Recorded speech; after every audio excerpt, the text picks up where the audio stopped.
कोई कैकेयी को कभी दोष मत देना। मां कैकेयी को अयोध्या में कोई ऐसा प्रेमी नहीं था जैसी मां कैकेयी प्रेमी थी, क्योंकि रघुनाथ जी का वियोग, भरत जी का वियोग, महाराज दशरथ का वियोग, पूरे अयोध्या वासियों की निंदा का पात्र बनकर राम जी की इच्छा की पूर्ति की।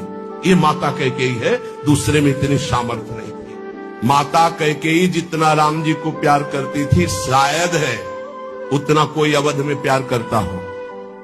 भगवान श्री राम एकांत में माता कैकेयी से कहा, मां मैंने पूरी अवध में देखा है कि आपसे ज्यादा मुझे कोई प्यार नहीं करता, और ये सामर्थ्य केवल अधिक प्यार करने वाले में ही होती है। तो आप मेरे लिए निंदा सहेंगे, मेरे लिए आप अपमान सहेंगे, मेरे लिए पुत्र वियोग, मेरे लिए पति वियोग, ये केवल आप ही सह सकती हैं। इतना त्याग आप कर सकती हैं, मुझे पता है, क्योंकि आप हृदय से बहुत बहादुर हैं।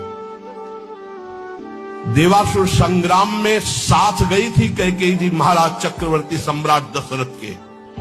भगवान राम जी इसीलिए कह रहे कि आपका हृदय वीर रस से भरा हुआ है, आप सह सकती हो मां, बस एक मेरी इच्छा है। तो उन्होंने कहा, हे राम तुम्हारे लिए अभी प्राण त्याग सकती हूँ, तुम्हारे लिए सब कुछ त्याग सकती हूँ। तो उनका आपको बस जिसलिए मेरा अवतार हुआ, मैं संतों के सुख के लिए अवतरित हुआ हूं, मैं अवध का राजा अभी नहीं बनूंगा, अभी आपको मुझे वनवास भेजना ही होगा।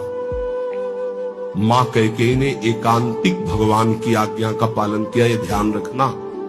कैकेयी जी का हृदय बहुत रघुनाथ जी के प्रेम में डूबा, ये कोई नहीं जानता।